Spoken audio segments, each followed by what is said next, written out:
الجميع اتصدم أول ما الضربة جت في وش مالك. الجميع كانوا مصدومين، ما كانوش يتوقعوا اللي حصل تماما. حتى ليان كانت مصدومة ومش مصدقة نفسها.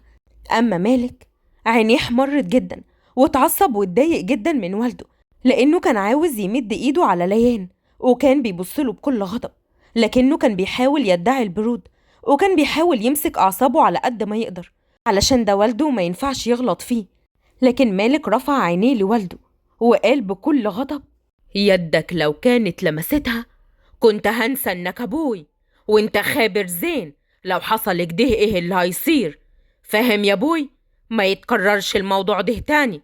انت عارف كويس انها خلاص بكرة هتكون مرتي. رد عليه والده بعصبية وقال: يا سلام، حلو جو الكلام ده يا كبير الصعيد. معنى كده انك بتهددني علشان بنت نوارة؟ خير، مالك يا مالك؟ من امتى وانت بتحدث مع ابوك كده؟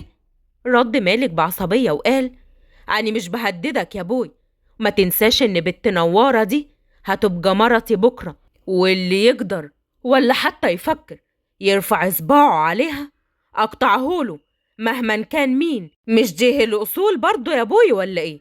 وإنت عارف كويس إني كرامتي وكرامة مرتي فوق كل حاجة. شكلك كده ابتدت توجع لسحرها كيف مامها سحرت لحاتم، وانت عارف كويس جوي لما سحرت لحاتم خلته كيف قطع كلامه مالك بصوت جهوري وقوي جدا وهو بيقول: أبوي، بلاش تفتح في القديم يا بوي علشان هتجيب الخراب للكل، هو أولهم هو أنت.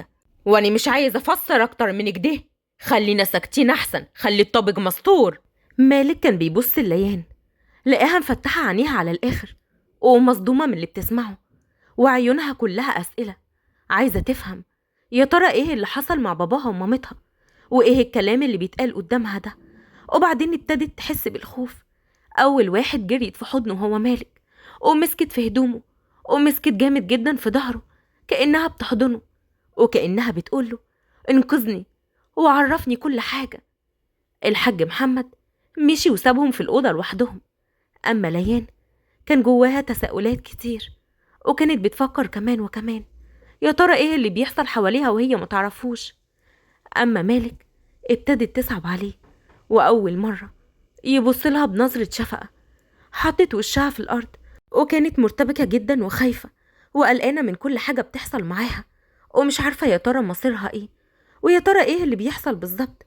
أما مالك قال لها بكل هدوء ولأول مرة: صدقيني أنا مش دايب فيكي وفي هواكي علشان أتجوز طفلة زيك، بس أني مجبر. عارفة ليه؟ مجبر علشان أحميكي يا ليان، بس مجبر أقولك إنك لازم تسمعي كلامي ولازم تتجوزيني علشانك انتي وبس، ومحتاجة أحميكي، بس مش هقدر أقولك هحميكي من إيه. وخرج مالك من الأوضة، ومع الأسف كلامه ده مريحش ليان، بالعكس هو وترها وقلقها كمان وكمان.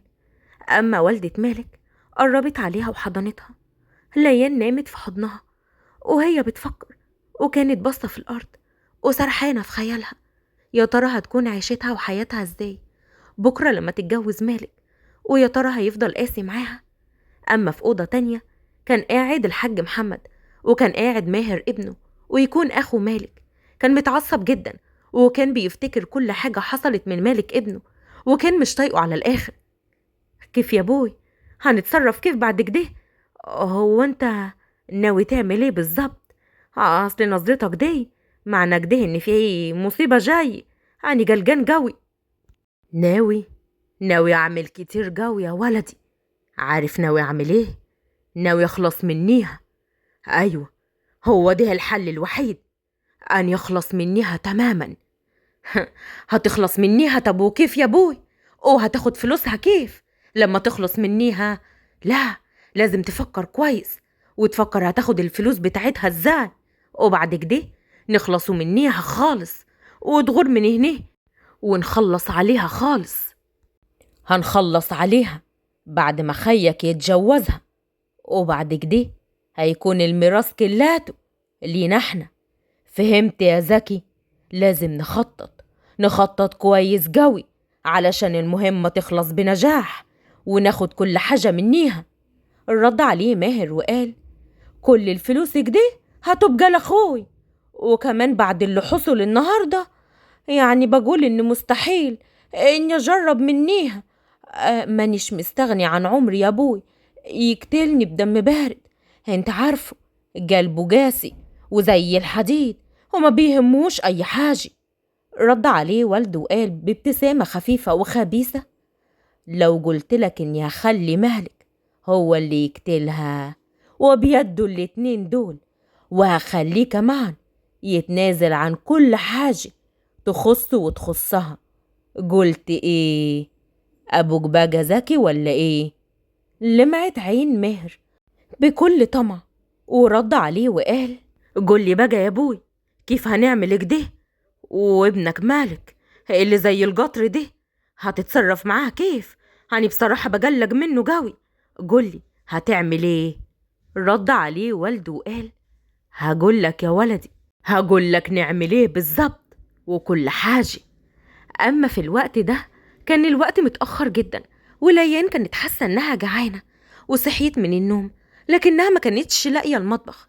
كانت بتدور عليه في كل مكان، وأخيرا دخلت المطبخ وفتحت التلاجة وطلعت جبنة بعيش وكمان شرايح طماطم وحطتها على الترابيزة اللي كانت في المطبخ علشان تبتدي تاكل، لأنها كانت جعانة جدا. وفعلا قعدت على الكرسي وابتدت تاكل بشراهة كبيرة، لأنها كان بقالها يومين ما كلتش أي حاجة، وما كانتش بتفكر في الأكل، كانت بتفكر في مستقبلها واللي هيحصل بينها هي ومالك. لكن فجأة وهي قاعدة بتاكل ابتدت تسمع صوت خطوات حد مقرب عليها ومقرب على المطبخ. كانت مرتبكة جدا وخايفة ومش عارفة يا ترى مين اللي داخل عليها المطبخ. وفجأة أول ما بصت قدامها اتصدمت تماما، والأكل كان مليان كل بقها وما كانتش عارفة تنطق ولا تتكلم، وكان الأكل كمان واقف في زورها. أول ما بصت ولقيته، لقيت مالك واقف قصادها. كانت مرتبكة منه قوي، وبعدين بصلها وقال: ايه اللي مصحيكي في الوقت المتأخر ده؟ وبتعملي ايه هنا في المطبخ؟ أنا رحت أوضتك علشان أطمن عليكي ولقيتك مش موجودة، وجلبت عليكي القصر كلاته ولقيتك هنا في المطبخ. غريبة، قوليلي بتعملي ايه؟ ليان كانت عايزة تنطق وحاولت فعلا تفتح بقها علشان تتكلم، لكن بقها كان مليان أكل، ما قدرتش تتكلم ولا قدرت تنطق ولا تقول أي حاجة. وكانت متنحله وبتبصله علشان تحاول تفهمه بنظرة العيون إنها مش قادرة تتكلم علشان الأكل اللي في بقها. وبعد ما بلعت بالعافية قالت: هكون يعني موجودة هنا ليه في المطبخ وحضرتك شايف الأكل قدامي؟ أكيد يعني علشان جعانة باكل. بلاش أكل يعني، أنا بس قعدت أدور كتير قوي على المطبخ ما كنتش لاقياه. القصر بتاعكوا ده كبير قوي بصراحة، وأي حد يدخله يتوه. وأخيرا لقيت المطبخ وجبت الأكل ده وكنت قاعدة باكل. هو في حاجة؟ هو أنا كده يبقى عملت حاجة غلط؟ لا، ما عملتيش حاجة غلط. طيب لو خلصتي واكل تعالي معايا علشان ارجعك اوضتك تاني علشان ما تتوهيش في القصر، وعلشان اطمن انك في اوضتك وانك دايما بخير. ليان قربت عليه لأول مرة، تقرب عليه جامد جدا، وأول ما بصت في عيونه شافت صوابع ايدين الحاج محمد على وشه اللي كان المفروض يكون على وش ليان. وكان صعبان عليها قوي ومتضايقة جدا عن اللي حصل له لأنه دافع عنها. وبعدين حاولت تقف على أطراف صوابعها علشان تطول كمان، وقربت عليه وقربت من خده وبسته في نفس المكان اللي اتضرب فيه على وشه. ولحد هنا تكون نهاية حلقة النهاردة. يا رب تكون عجبتكم. أتمنى لو عجبتكم يا ريت ما تنسوش تعملوا سبسكرايب للقناة وتفعلوا زر الجرس على كلمة الكل علشان يوصل لكم إشعار أول ما ننزل الحلقة الجديدة. حابة أقول لكم إني نزلت قصة جديدة جامدة جدا على قناتي التانية، قصص واقعية اسمها طفلتي المتمردة. بجد من أجمل الروايات وأمتع القصص اللي ممكن تشوفوها في حياتكم. قصة جديدة من نوعها وفيها كوميديا وكمان رومانسية. قصة جامدة جدا بجد، فايته نص عمره اللي مش هيشوف القصة دي. يلا بسرعة الكل يروح على قصص واقعية علشان تشاهدوا الرواية الجميلة دي. لينك الفيديو في أول تعليق مثبت.